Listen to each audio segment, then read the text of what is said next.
Hello everyone, स्वागत है आप सभी का हमारे चैनल इंडियंस बायोलॉजी हब में। आई होप आप सभी अच्छे होंगे और बेहतर ढंग से अपनी तैयारी कर रहे होंगे। आज के इस लेक्चर में हम लोग मुख्य तौर पर फिफ्थ सेमेस्टर के बच्चों से बात करने वाले हैं। उनकी पहली लेक्चर आज है। और आप सभी जानते हैं कि जब भी ग्रेजुएशन में कोई बच्चा बीएससी करता है और वो फिफ्थ सेमेस्टर में अगर पहुंचता है तो फिफ्थ सेमेस्टर में उसके पास कोई भी कॉम्बिनेशन हो, चाहे जूलॉजी बॉटनी हो, चाहे फिजिक्स हो, चाहे मैथमेटिक्स हो, कोई भी सब्जेक्ट होता है। मुख्य तौर पर मैं जूलॉजी बॉटनी की बात कर रहा हूं। तो यहां पर जब वो फिफ्थ सेमेस्टर में आ जाता है तो उसके पास एक पर्टिकुलर सब्जेक्ट के दो दो पेपर्स होते हैं। यानी कि किसी स्टूडेंट ने अगर फिफ्थ सेमेस्टर में, यानी कि फाइनल ईयर ही होता है फिफ्थ सेमेस्टर का, तो उसमें अगर किसी बच्चे ने जूलॉजी बॉटनी के रूप में अपना सब्जेक्ट चुना है, क्योंकि एक सब्जेक्ट छूट जाता है, माइनर वाला छूट जाता है, तो उसके बॉटनी में भी दो पेपर उसको पढ़ने होंगे और जूलॉजी में भी आपको दो पेपर पढ़ने होते हैं। तो आज हम लोग बॉटनी के पहले पेपर को यहां पर डिस्कस करने वाले हैं, बीएससी फिफ्थ सेमेस्टर के। प्लांट फिजियोलॉजी इसमें इंक्लूड की गई है, मॉलिक्यूलर बायोलॉजी है, और मॉलिक्यूलर बायोलॉजी तो शायद दूसरे पेपर में है। इसमें जो है आपका मेटाबॉलिज्म वगैरह है और बायोकेमिस्ट्री से संबंधित टॉपिक्स रखे गए हैं। तो और दूसरा पेपर भी हमको पढ़ना है। तो आज पहले पेपर का पहला टॉपिक यहां पर हम लोग डिस्कस करने वाले हैं, पहला लेक्चर डिस्कस करने वाले हैं। तो कागज कलम कॉपी लेकर के बैठ जाएं, जिससे कि आप एक एक बात को लिख पाएं और समझ पाएं। देखिए, आज जो हमारा टॉपिक है उस टॉपिक का नाम बहुत ही अच्छा है और सभी को पता भी है कि ये देखिए आपको यहां पर दिख रहा है कि importance of water and it's type. Water की इंपॉर्टेंस क्या है और इसके टाइप्स क्या क्या होते हैं, ये बात बच्चों यहां पर पूछी गई है। देख रहे हैं ना कि जो वाटर है वो किस तरीके से क्या होता है, उसके टाइप्स जो होते हैं वो कौन से होते हैं, ये बात यहां पर बच्चों पूछी गई है। पूछी गई का मतलब है इसी के ऊपर हम लोग बात करने वाले हैं। स्टार्ट करते हैं आज के लेक्चर को। देखिए, जब भी वाटर की बात की जाती है, वाटर हम सभी के लिए, जितने भी लिविंग ऑर्गेनिज्म हैं, नॉन लिविंग कंपोनेंट हैं, क्लाइमेटिक कंडीशंस हैं, जितनी भी क्रॉप्स हैं, कुछ भी है यहां पर इस पृथ्वी पर, उस व्यक्ति, इस कंपोनेंट, उस प्रत्येक चीज के लिए वाटर इंपॉर्टेंट है। लेकिन मुख्य तौर पर वाटर की जो इंपॉर्टेंस होती है वो लिविंग ऑर्गेनिज्म के लिए बहुत इंपॉर्टेंट है।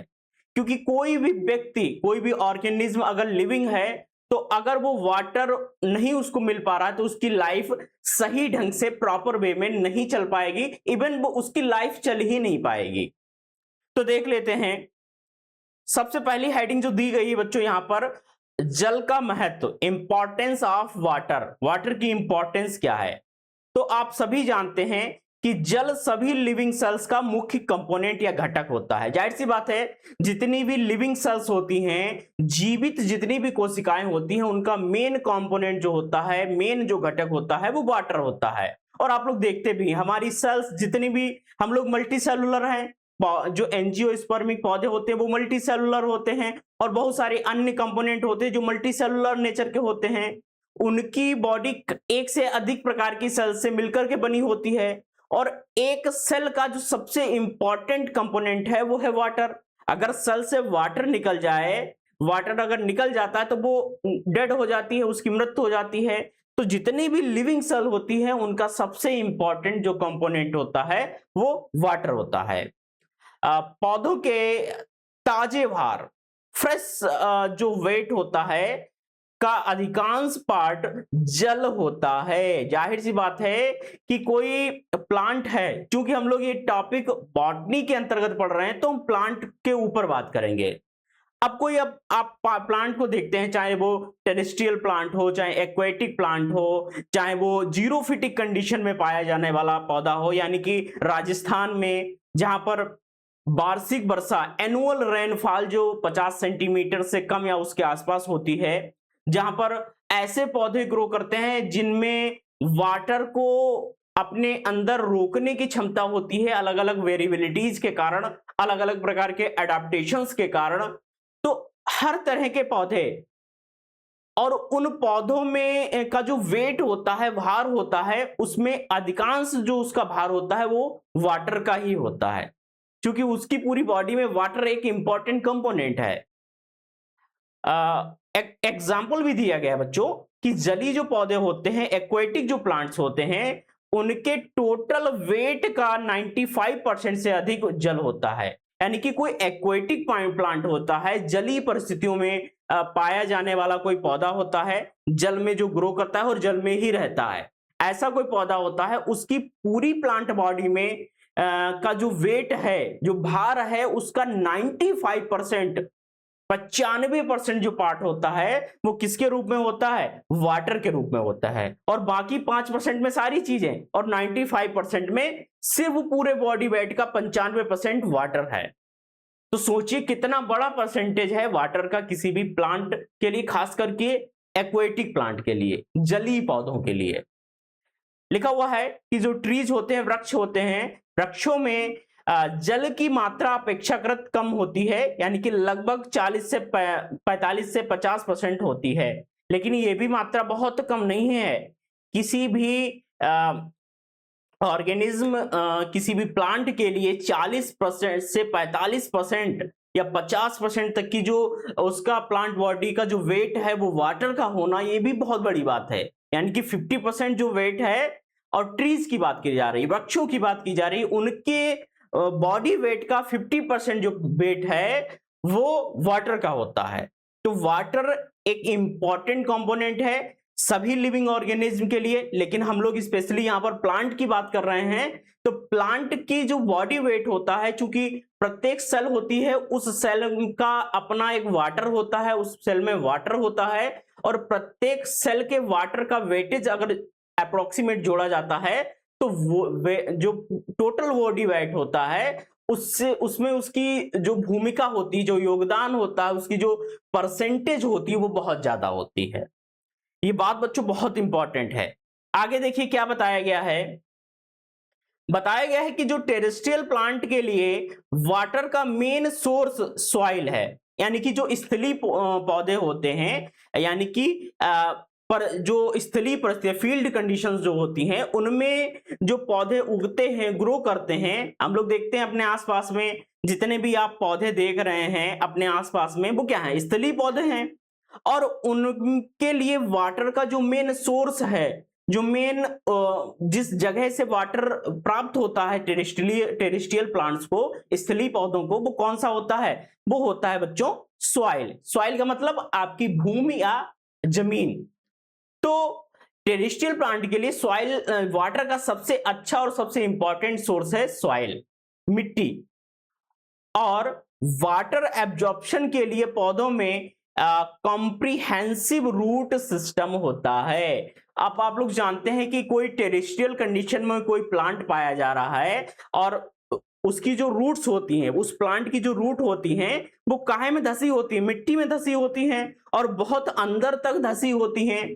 और वही रूट्स क्या करती हैं? उस सॉइल के ग्रेन्स में, यानी कि उसके कणों में जो वाटर होता है, उससे वाटर को अवशोषित करती हैं, लेती हैं, और पूरी प्लांट बॉडी को पहुंचाती हैं, जिससे प्लांट क्या करता है? अपने जीवन को सरवाइव कर पाता है, अपनी ग्रोथ कर पाता है। ये बहुत ही इंपॉर्टेंट बात है कि यहां पर देखिए बात लिखी हुई बच्चों, एक टर्म लिखा है comprehensive root system.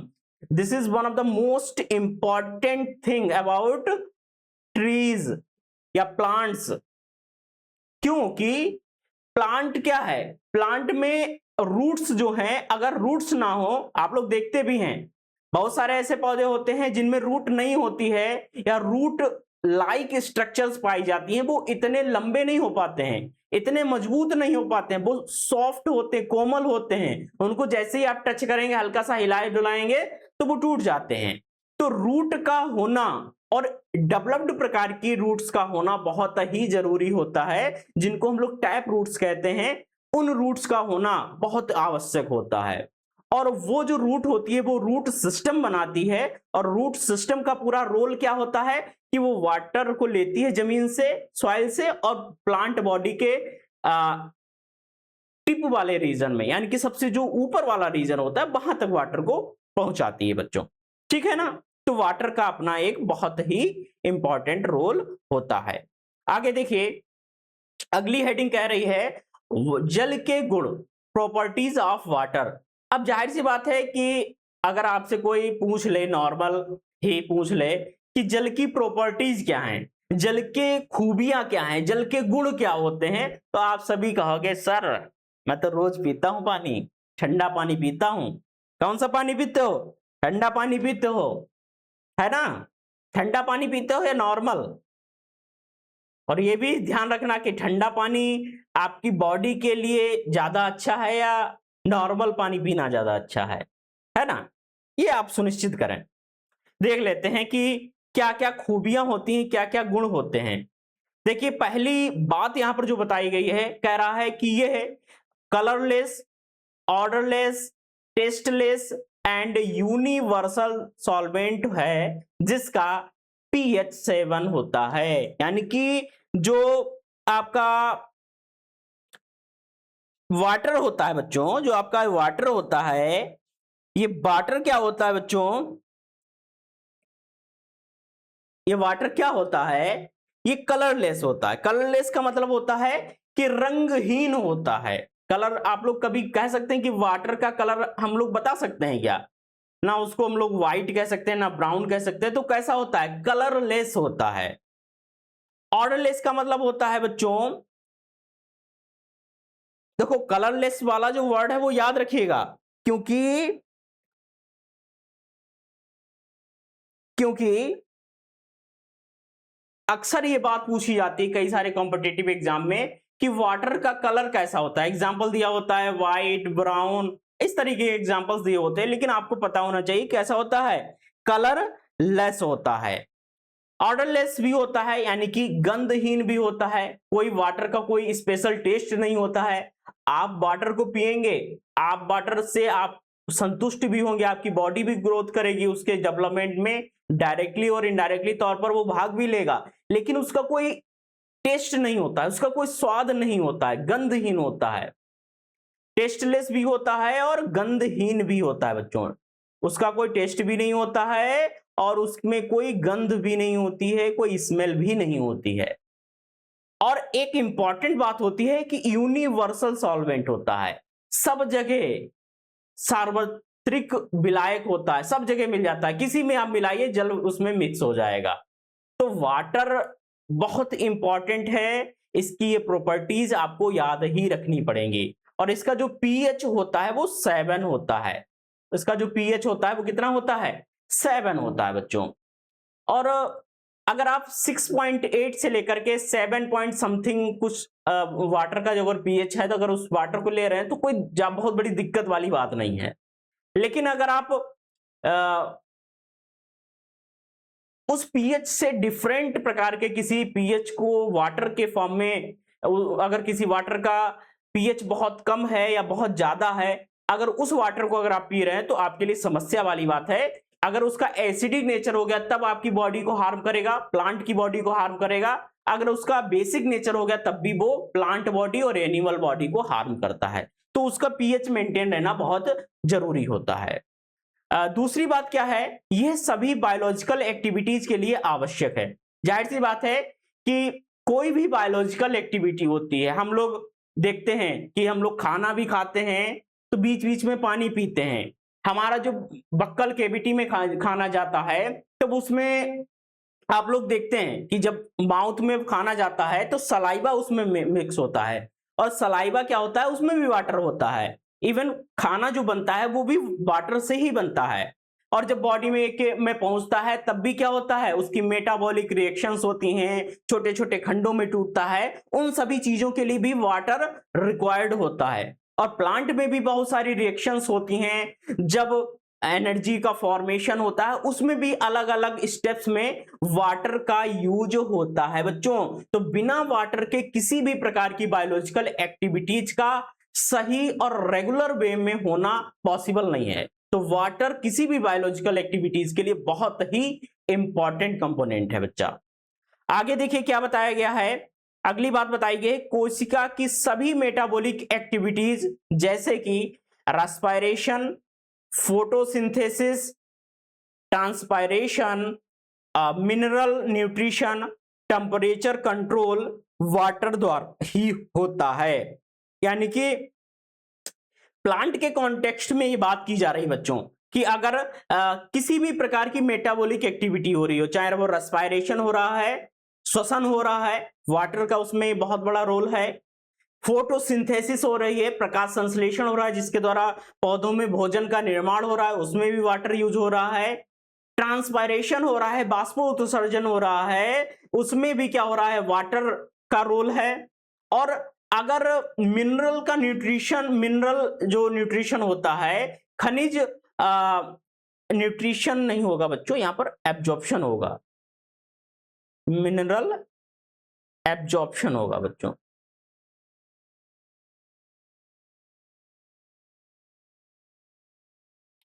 Mineral absorption, अवशोषण। तो मिनरल अब्जॉर्प्शन अगर हो रहा है वो भी किसकी फॉर्म में होता है, लिक्विड फॉर्म में होता है, तो उसका भी बहुत अपना रोल है। और टेम्परेचर कंट्रोल में भी वाटर का बहुत बड़ा रोल होता है। इवन हम लोग भी देखते हैं, गर्मियों का समय चल रहा है, वाटर अगर हमको 2-3 घंटे ना मिले तो हमारी बॉडी सही तरीके से वर्क नहीं करती है, सफोकेशन होने लगता है, क्योंकि पसीने की फॉर्म में वाटर निकलता रहता है, अन्य एक्टिविटीज करने में आपकी एनर्जी रिड्यूस होती रहती है। तो उस एनर्जी को बनाए रखने के लिए, आपकी सेल्स को एक्टिव रखने के लिए वाटर क्या होता है, एसेंशियल होता है। तो और बॉडी का टेम्परेचर भी कंट्रोल करता है, चाहे प्लांट की बॉडी हो। आप देखिए किसी पौधे को लगा दीजिए, उसमें वाटर 1-2 दिन मत डालिए, विल्टिंग हो जाता है, मुरझाने लगता है। और जैसे ही आप उसमें वाटर डाल देते हैं, वो मुरझाता नहीं है, बिल्कुल खिल जाता है, उसकी पत्तियां ग्रीन हो जाती हैं। क्यों? उसकी बॉडी में वाटर पहुंच गए। हम लोग देखते हैं, हम लोग पानी ना पिए सुबह से शाम तक तो देखिए बॉडी में एनर्जी नहीं रह जाती है, क्योंकि एनर्जी के फॉर्मेशन होने के लिए भी तो वाटर जरूरत है। तो एनर्जी की ये, वाटर की ये प्रॉपर्टी बहुत खास है बच्चों। आगे देखिए क्या है कि यह सेल्स की टर्जिड बनाता है, ये सेल्स को टर्जिड बनाता है, जिससे सेल डिवीजन पॉसिबल होता है। टर्जिड का मतलब क्या होता है कि सेल्स क्या करती हैं, वाटर को अवशोषित करती हैं और अवशोषित करके फूल जाती हैं, साइज में बड़ी हो जाती हैं। और जब साइज में बड़ी हो जाती हैं तब उनमें सेल डिवीजन का जो प्रोसेस होता है, कोशिका विभाजन का जो प्रोसेस होता है, वो बहुत अच्छी तरीके से बच्चों हो पाता है। और सेल डिवीजन के लिए, क्योंकि आप लोग जानते हैं प्लांट के केस में, अगर किसी भी प्लांट में जो प्लांट बॉडी है उसमें जो सेल्स हैं, वो सेल्स सही ढंग से डिवाइड ना करें तो प्लांट की जो ग्रोथ है वो बहुत अच्छी नहीं हो पाती है। तो प्लांट की ग्रोथ अच्छी हो पाए, इसके लिए जरूरी है कि उसको उसकी रिक्वायरमेंट के आधार पर पानी टाइम टू टाइम मिलता रहे। तो वाटर किसी भी प्लांट के लिए या एनिमल के लिए भी उसकी ग्रोथ के लिए, और ग्रोथ किससे होती है, सेल डिवीजन से होती है बच्चों। तो उसकी बॉडी में सेल्स का जो डिवीजन है वो प्रॉपर रेगुलर वे में होता रहे, इसलिए उसमें वाटर की ऑप्टिमम अमाउंट प्रेजेंट होनी चाहिए, सेल की टर्जिडिटी मेंटेन होनी चाहिए बच्चों। आगे देखिए अगली बात क्या कह रहा है कि सनलाइट से उत्पन्न हीट के प्रभाव से बचाता है। भाई जाहिर सी बात है, लाइट पड़ रही है, हीट हमारे ऊपर बॉडी में बन रही है, उससे पसीना निकल रहा है, एनर्जी लॉस हो रही है, तो हम पानी फिर से पी ले रहे हैं, फिर से वो एनर्जी हमारी बन जा रही है, और लॉस हो रही है फिर भी बन रही है, उसके साथ साथ बन रही है। अगर लॉस ही होती चली जाए तो सर्वाइव ही नहीं कर पाएंगे। ऐसा ही पौधों के केस में होता है, वाटर मिलता रहता है, पौधा ग्रोथ करता रहता है, धूप भी होती है, फोटोसिंथेसिस होती है, फोटोसिंथेसिस से एनर्जी बनती है, भोजन बनता है, और उस भोजन बनने की प्रक्रिया में वाटर भी यूज होता है। तो सनलाइट से जो हीट आती है उस हीट के इफेक्ट को कम करता है और किसी भी लिविंग ऑर्गेनिज्म के सर्वाइवल में डायरेक्टली अपना रोल निभाता है बच्चों। अगली बात देखिए क्या बताई गई है कि एडिबल जो मटेरियल्स होते हैं, एडिबल मटेरियल्स का सर्कुलेशन वाटर द्वारा ही होता है। अब आप लोग जानते ही हैं कि हम लोग बहुत सारे एडिबल मटेरियल्स खाते हैं। दाल चावल तो आप सभी खाते हैं, खाते हैं ना? खाते हैं, सभी खाते हैं। छोले भटूरे खा लेते हैं, पनीर चावल खा लेते हैं, सारी चीजें खाते हैं आप सभी, और प्लांट भी खाते हैं, है ना? तो एडिबल मटेरियल्स जो होते हैं उनका जो सर्कुलेशन होता है, परिसंचरण होता है, वो कौन सी फॉर्म होता है? लिक्विड फॉर्म में बच्चों होता है ना? क्या हम लोग सूखे चावल खा लेते हैं? नहीं खाते हैं। जब उसको उबाला जाता है, उसमें पानी डाल के जब उसको हम कुकर में डालते हैं, तब वो पक जाता है, तब हम लोग उसको खाते हैं। ऐसे नहीं खा पाएंगे, और ऐसे हमारी बॉडी उसको सही ढंग से डाइजेस्ट भी नहीं कर पाएगी, है ना?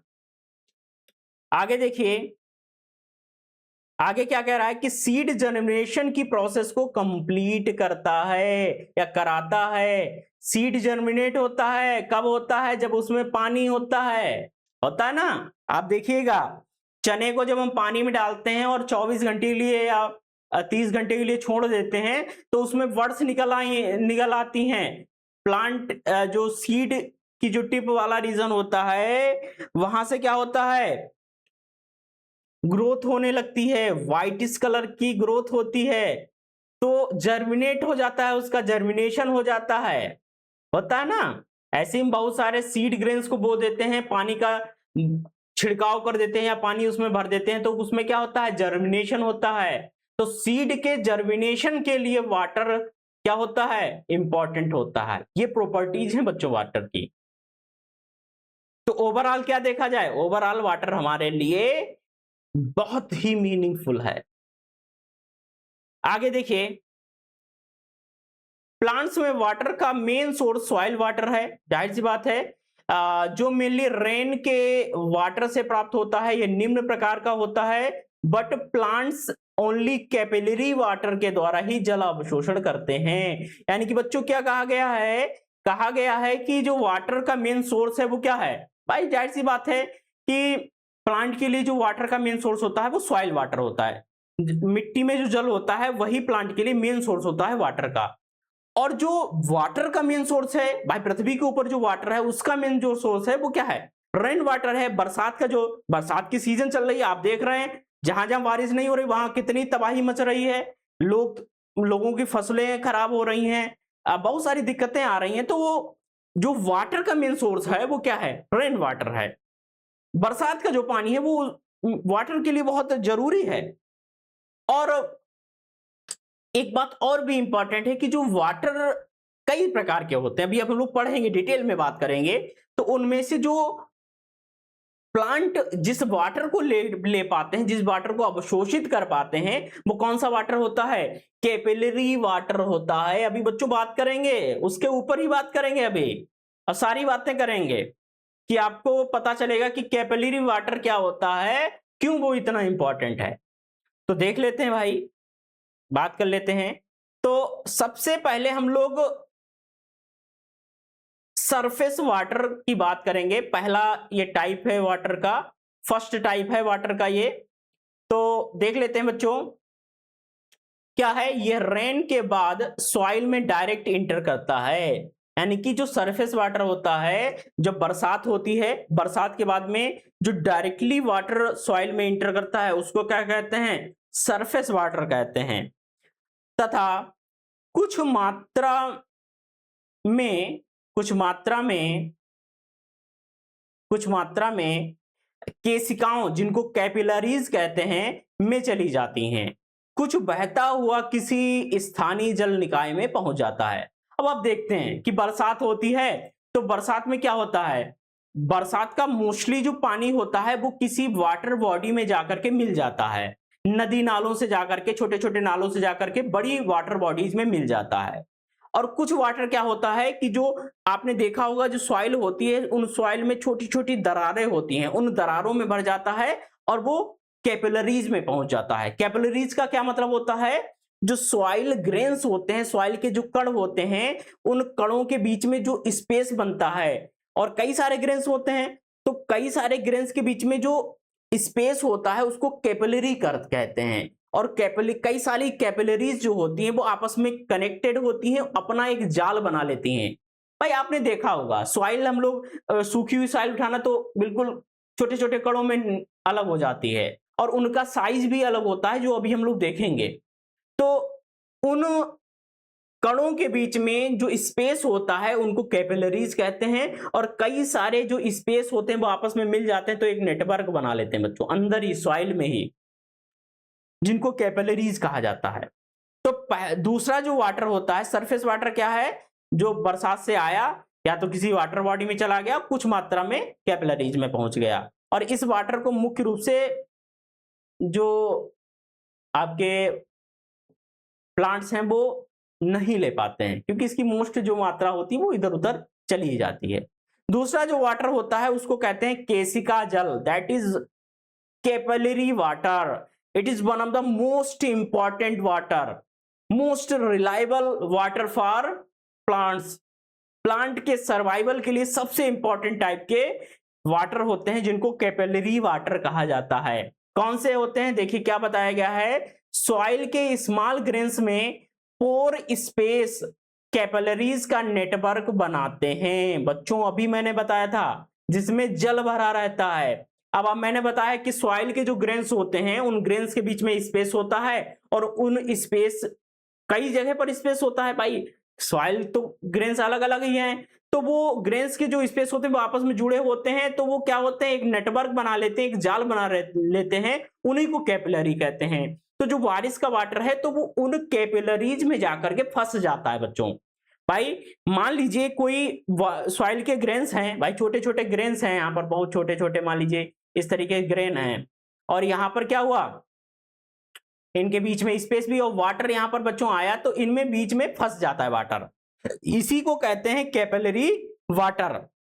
इसको क्या कहते हैं? इसे केशिका जल या कैपिलरी वाटर कहते हैं बच्चों। प्लांट्स की रूट्स कैपिलरी वाटर का एब्जॉर्प्शन इजीली कर लेती हैं, यानी कि पौधों की जो जड़ें होती हैं वो कैपिलरी वाटर को, जो फंसा हुआ है सॉइल के ग्रेन्स के बीच में, उसको बहुत आसानी से अवशोषित कर पाती हैं, ले पाती हैं बच्चों।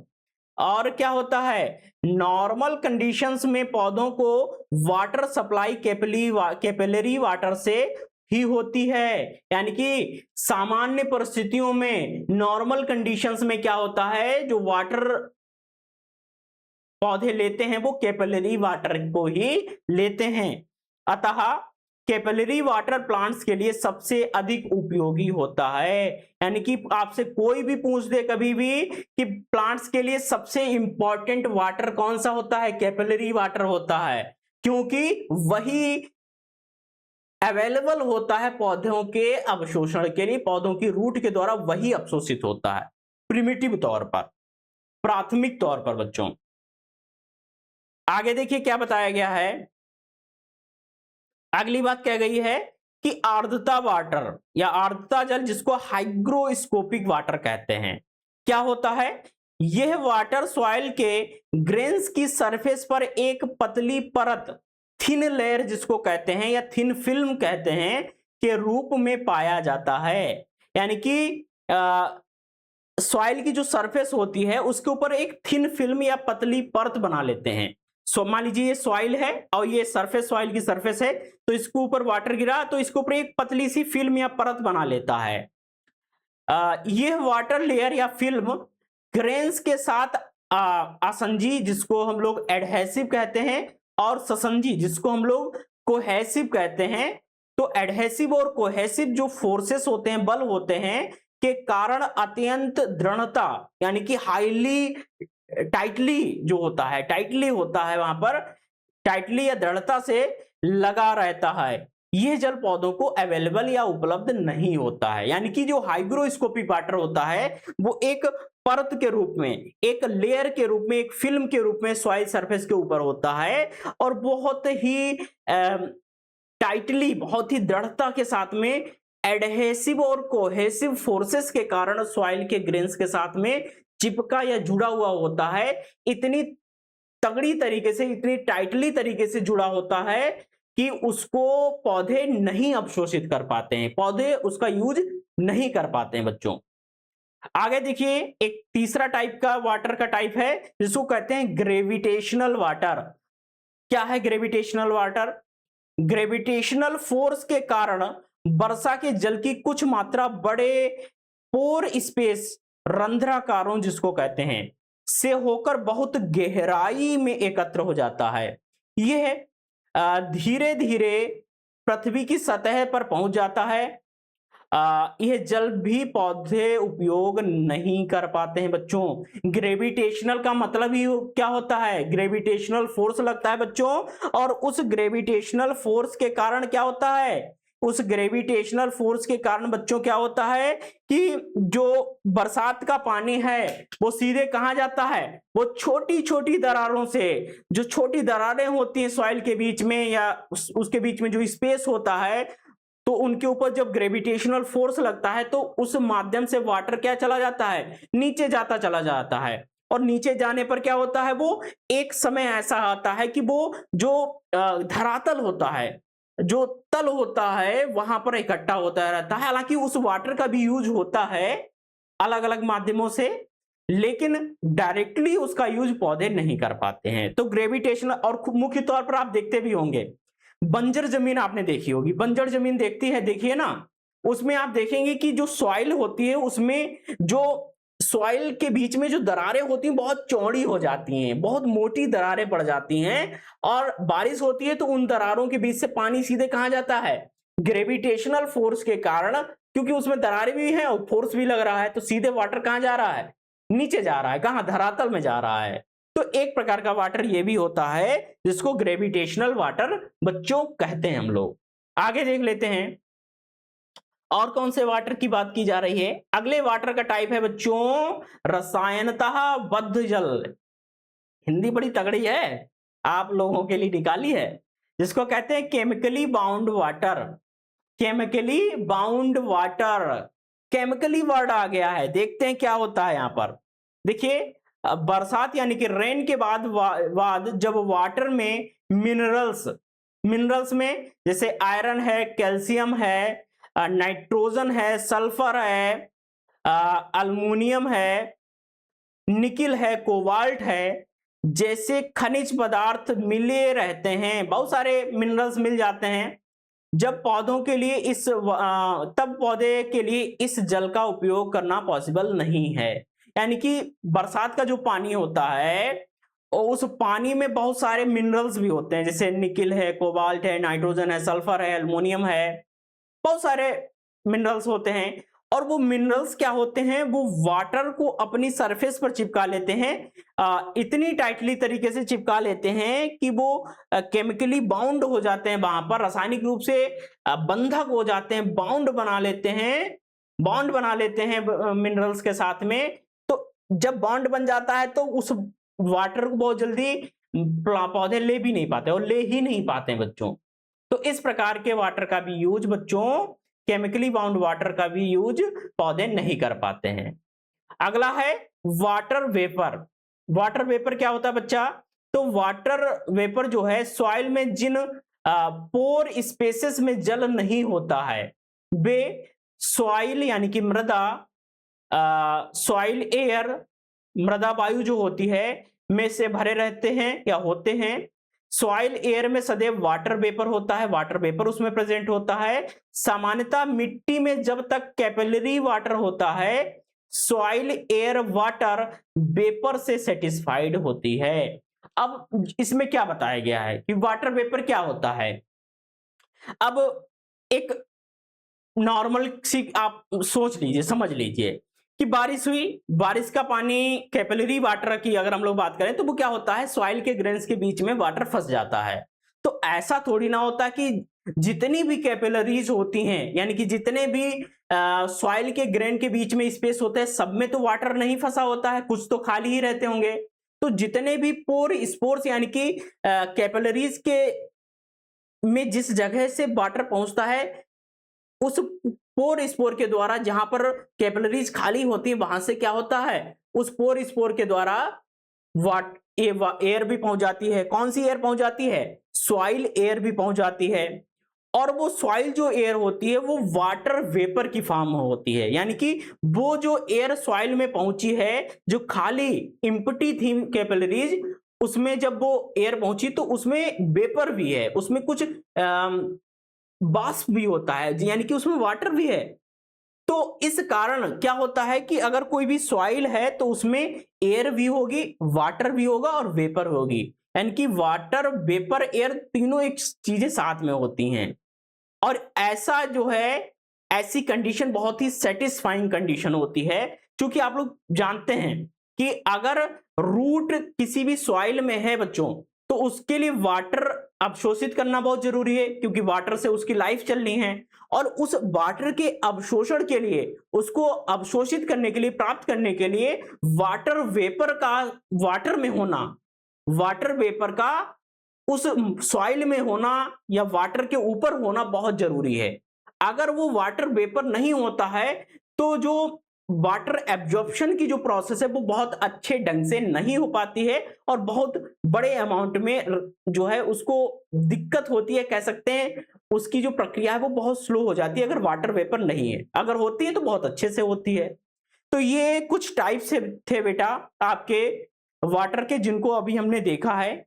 एक छोटी सी बात और यहां पर हम लोग देख लेते हैं थोड़ा सा, क्या गया बताया गया है, क्लासिफिकेशन ऑफ सॉइल पार्टिकल्स। अब जो सॉइल के पार्टिकल्स होते हैं उनका क्लासिफिकेशन देख लेते हैं, उनका साइज देख लेते हैं। तो एक तरफ आपके जो है टाइप्स ऑफ पार्टिकल्स हैं, पार्टिकल्स दिए गए हैं, और एक तरफ उनका मिनिमम साइज दिया गया है।